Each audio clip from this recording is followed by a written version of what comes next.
Slow down there, buckaroo. Hey, hi, welcome to my channel. My name is Chastity. Here we talk about beauty, entertainment, celebrities, TV shows, books, movies, animes, and kind of anything else that garners my attention this week. And today we'll be talking about the new movie that is emotionally and physically draining, Malcolm and Marie. So our story follows the couple, Malcolm and Marie, on the night of Malcolm's premiere of his new movie. I think the name of the movie is called Imani. I think that's the main character's name as well as the movie's name. And we see Marie come in and she is visibly pissed, visibly irritated, while Malcolm is very celebratory. You know, he's pouring drinks, he's playing James Brown, he's running up and down on furniture, he's getting his life. And Marie, again, visibly irritated, smoking cigarettes like it's her job, kind of giving him little to no responses to his happiness. You know, she's very angrily making him Kraft mac and cheese. I'm sorry. That is how I knew off bat. I forgot that this film was made and written by Sam Levinson, who is the creator of Euphoria. I forgot when I started the movie. I remembered once I got into it. And she put out that Kraft mac and cheese. Never in my black ass life have I seen black people enjoy Kraft mac and cheese. This, on purpose, eating Kraft mac and cheese on purpose. In this beautiful house, eating Kraft mac and cheese. Impoverished taste buds. But she's very angrily making him this nasty ass mac and cheese. And soon we find out the reason why Marie is pissed. She was not thanked in his speech at the event. And the rest of the night, she had to deal with people coming up to her, saying that it was no big deal that he forgot her. And we later find out that a lot of the movie was inspired by Marie herself, who was... The whole plot of the movie is we have Imani, who is a drug addict. And a lot of the experiences do mirror a lot of what Marie has gone through. And at one point, Malcolm even states that, well, he agrees with Marie that the movie he made would not have been as good if he never met her in the first place. And so for the next hour and 45 minutes, we watch these two go back and forth. And it is a brutal battle. A lot of low blows were hit, particularly from Malcolm's side. We just watched two really toxic people go at it. It was round after round after round after round. And again, this movie was filmed in the very beginnings of quarantine, so there is no other sets but this house. Everything happens and is contained within this house because at that point, restrictions for filming were much harsher than they are right now. So, it also is filmed in black and white. I think I'm going to start this off by talking about the positives of Malcolm and Marie. I think that's a good place to start before I get into the places where I have several issues. Okay, positive point one is Zendaya she fucking carried. Okay, Zendaya is a wonderful, amazing actress, especially for someone as young as she is. I find it so interesting that she also acts through her face a lot. There are specific moments in this movie where Marie doesn't even have to say anything. You can read all of her feelings, all of her emotions, all of her lines through her face. And I think that's a wonderful thing for an actor or an actress to have. And Zendaya has that down pat. Her face is super expressive. And I feel like, because again, this is a movie that's really based on dialogue and talking. But I feel like a dialogue heavy movie is also really imperative to be able to show and not tell. And Zendaya told us a lot through Marie's face, through the way that she looked at Malcolm, the way she would look while Malcolm was speaking at her and spitting venom at her. So I feel like, Zendaya is a wonderful actress. John David Washington's acting is nothing to sneeze at. He himself also, he carried as well. There's only two of them, but he also, I absolutely hate Malcolm. And I think that is a lot to do with how good of an actor John is. He is fantastic. And also, I have to say, when he gets really loud and start yelling, he reminds me of his dad in Training Day. Is that just me? That felt like, I feel like I really was watching. Like, I know he's like Denzel Washington's son, but there's a lot of people whose parents are actors and are as talented as Denzel, and their kids don't match up. But I really see it in John. John, that boy can act. Okay, because I absolutely fucking hated Malcolm.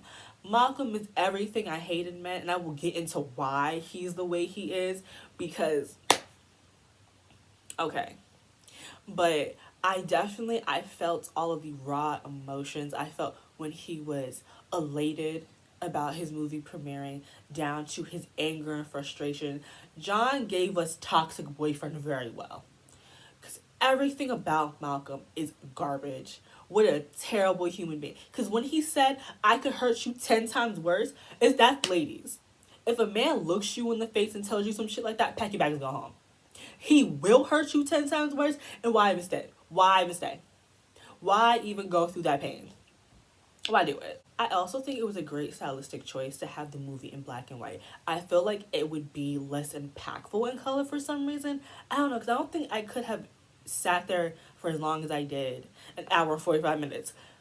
You know, if it was in color, it was something about it being devoid of all colors that forced me to listen to the conversations, to listen to what these two had to say, because nothing else could distract me. Everything was muted. It was just these two alone fighting all night long. And I feel like, again, stylistically, that was a very good choice. The cinematography was amazing. And I also do feel like Malcolm and Marie felt real. It's because I feel like a lot of people on social media kind of harped on this where, like, it felt like you were in the backseat of the car, of, like, your friend's car, watching them go at it, and you just in the back, hella awkward, like, so y'all can, like, drop me off at the corner and I could, like, I don't know, like, Uber the rest of the way home. Like, y'all really ain't have to, like, drive me back. Like, it's cool if y'all want to, like, deal with this. Like, it felt like I felt extremely awkward at certain points where I felt like I was intruding. I think that's what made these two people feel real, because I feel like we all have, like, friends who are in super toxic relationships and they love it. You can tell that they live to fight, that they live to argue, that they live for these very toxic ass moments. And it's like, get therapists, which is funny because Malcolm's mother's a therapist. Now I'm like, couldn't make me believe that. I was like, your mother's a therapist, this is how you act? Marie calls him an emotional terrorist, and he is. Malcolm is the type of man or person, period, who takes your lowest moments and throws them back in your face when y'all argue. Who does everything they can possibly do to dig that knife in and hurt you because you may have slightly bruised their ego. The most, like, vitriol part of this movie happened because she said his movie was mediocre. She didn't say it was bad. She didn't say it was terrible, just mediocre. And he rips into her and he brings up all the other women he slept with. But like, it was gross and disgusting. And I don't know how she didn't drown him in that tub, because I sure would have. Okay, now let's get into the negatives. One of my major negatives is that this was written by Sam Levinson. He is behind Euphoria. And I genuinely feel like Sam had no business being a part of this movie whatsoever. It was very obvious that a lot of the dialogue surrounding filmmaking and accolades and that whole section of Malcolm's personality is taken directly from Sam himself.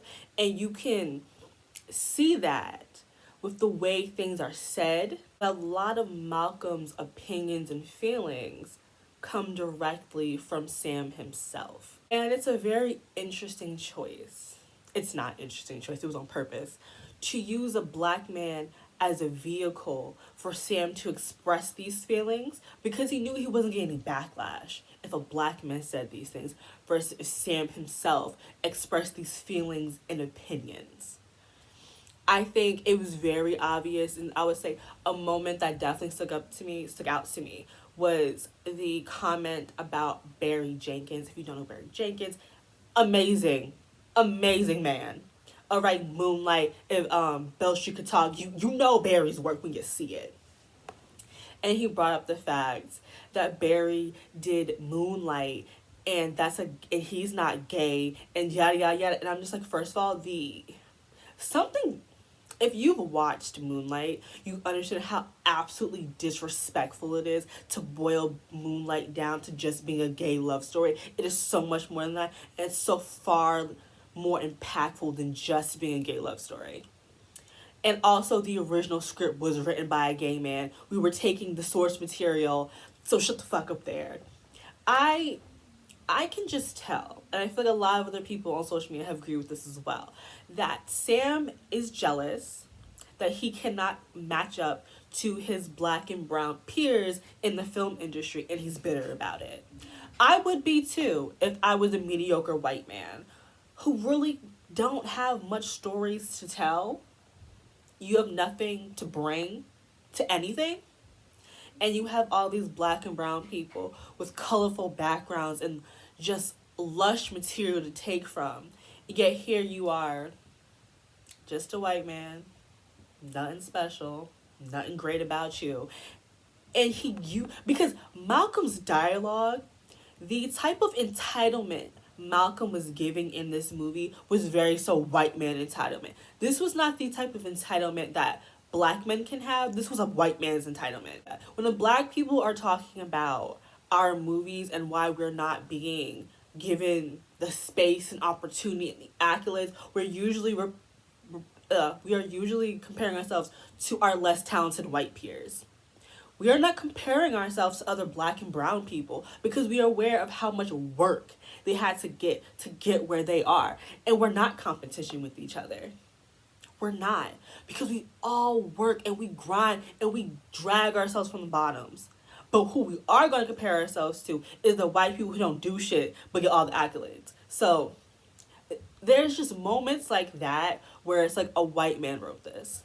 Also, I feel like last year, like Malcolm and Marie was supposed to be a short film. That I feel like I'm not crazy in thinking like that is what we were told Malcolm and Marie was supposed to be, because they had a short amount of time and they didn't have a chance to film other places because it was done in quarantine. The Malcolm and Marie was supposed to be maybe like at the most 45 minutes to an hour long. This movie is an hour and 45 minutes, and it feels like 2 hours and a half. This movie, because it's purely just dialogue, just drags and drags and drags. And it's just like you're watching just two people argue and have the most toxic fight you ever saw. And it's so physically and emotionally draining. And it's like, it feels like you're watching this fight happening in real time. And that's why it's dragging the way it is. This movie, I feel like because it is so long, with how toxic this is, and again, it's just dialogue based. It's dialogue, dialogue, dialogue. Because it's an hour and 45 minutes, that stops this movie from having any replay value. Because I don't want to watch this movie again. As much as like there were parts that were funny, there were parts that like really got to me, I can't sit and watch an hour and 45 minutes again. I think the only reason why I was able to even get through this movie the first time was because I watched it with one of my best friends, and we did like a Netflix party, and I was forced to kind of not walk away from the movie because I was watching it with another person. Because I feel like if I was watching the movie by myself, I would have cut off on some anime, because it hit that 45-minute mark, and I was like, we still got how much movie left? We still have to watch these two just fight. Again, I think it's hard to watch two people just fight for an hour and 45 minutes. There's nothing else to this movie. There's nothing else to be there. Just these two fighting. And that's fine. If it was 45 to maybe an hour. I feel like an hour is still pushing it. But 45 minutes, 50 minutes of watching two people fight in a house, cool. An hour and 45 minutes that feels like 2 hours and some change, no. There are a lot of places in this movie where it does feel very pretentious. I feel the same way about this movie as I feel about books when the main character is a book writer. There's a lot of pretentiousness there, as well as films about filmmakers. There's something so pretentious of it all. It's the name. Because listen, if I have to watch one more fucking movie where someone brings up goddamn Citizen Kane, stop it. I will pull my hair out. It's the pretentiousness of it all. It's bringing up classic films like those are the only good films, and that if you don't only watch classic films, your opinions don't matter. And I'm gonna get into that. Those of you, especially in particular, this was coming from black people that were like, y'all don't have a film degree. This is an art film movie. That's why y'all don't get it. This there's so much elitism in that because a person does not have a degree, they're unqualified to have thoughts and opinions of their own is gross and disgusting. Especially during Black History Month. Please look into a lot of our black scientists and inventors. A lot of them were self-taught and don't have a degree. Because having a degree is not a measure of intelligence. Please stop it. It's elitism. It's pretentious. It's bullshit. This idea that because we don't have film degrees, we're stupid. We can't piece things together. That because we don't have a degree, we're just these peons waiting for someone to feed us our opinions so we can regurgitate them. It's gross and disgusting. I can have an opinion on something of like film and not have a film degree and my opinions be valid. Y'all are gross. Again, it's elitism. I swear, y'all get close to white people and their things, and now you think you're better than the black people. Because again, in my opinion, hiding behind art films says the movie's bad. That's it. If you have to use that point to deflect criticism, your movie's not good. It's boo-boo butt cheeks and let it go. Let it go. It is no one's fault but your own. Like, why do y'all just can't accept criticism? It's our fault.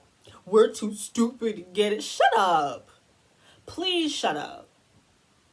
There are a lot of faults with this movie. It's a movie. No movie is perfect as much as y'all pretend there are perfect movies. There's not. There's always things wrong. Okay, back to Sam's boo-boo butt cheeks ass. I find the conversation in the movie about authenticity very interesting. Again, a white man wrote this movie. And I feel like the purpose of that conversation was because there are so many more people of color, directors and writers in places of power now. And he feels like, because Malcolm has this whole thing about like authenticity isn't important, it isn't enough. And yes, it fucking is. When you are telling sensitive stories, the stories of people with drug abuse, the stories of black and brown people, it is very important to be as accurate as possible. Because these are real people. Black people exist. Latino people exist. Asian people exist. Middle Eastern people exist. We're real. And after decades and generations of only movies about white people, and now we have a chance to be the leads, we want to see ourselves done justice. I want black and brown people in the room of these movies. I do. Because we've been shown that when white people write for us, we get stereotypes, we get caricatures, we get black girls going to bed without bonnets. Just simple bits of black culture erased because you don't get it. Authenticity it is the life in film. Being authentic. Again, you're making stories about real people. Why would you not want to be true to them?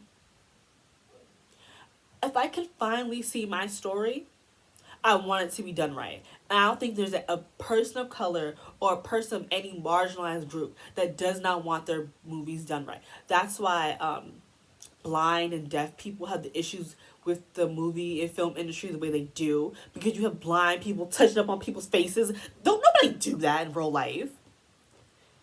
Okay, there's a reason why trans people want actual trans people to play these characters. Because y'all are gross and disgusting when you do them. Authenticity is important when you're telling the stories of real people. Of people who never get a voice. Of people who never get to tell their own stories. And again, You want me to believe that a black man does not believe in authenticity? Are you fucking kidding me? A black filmmaker does not believe in authenticity. You want me to believe a black man would say that? As lost as black men are, they understand the importance of representation for themselves, at least. Maybe not for nobody else, but they understand their own representation.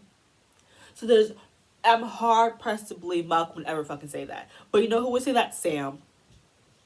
Sam, you would. Because you are a mediocre white man and can't understand why you have all these people of color doing better than you. I would be hot too, personally, if I was a mediocre white man. I would. I'm not, though. I'm not. So I can't relate to the being mediocre. But again, using this black man as a vehicle to say all the bullshit you know you would get fired for. They would light this man ass up. Just tell your stories about drug addicts. That's the only thing you can do, Sam. That is the only thing interesting about you. And that's not being rude. That's not being mean. That's part of his story. He's proud of it. And that seems to be the only story he knows how to tell. As you can see, Euphoria, now Malcolm Marie. That is the only bit of interesting thing about you. And you're upset because black and brown people have these entire identities to explore. That is not our fault. That's your fault. Okay, so that's pretty much it. I was thinking about going longer, but this video is long enough. You should watch. If you have watched Malcolm Marie, how do you feel? Were you also as emotionally drained as I was afterwards? I took me a good ass sleep after that movie. It put me straight to bed. I was tired. Do you believe that Sam Levinson should be far away from black people? I want a restraining order. I don't want him knowing their black stories because he can't tell them properly. There's just little nuances missing in this movie of, again, the Kraft mac and cheese. More black people in the writer's room. I'm sick and I'm tired. Sam running black people stinks. Let it go. I think that Malcolm Marie could have been better if an actual black person wrote it. I do. You can't change my mind. You can't. Okay, so that's pretty much it. Don't forget to like, comment, and subscribe. And I'll see you guys in my next one. Bye, guys.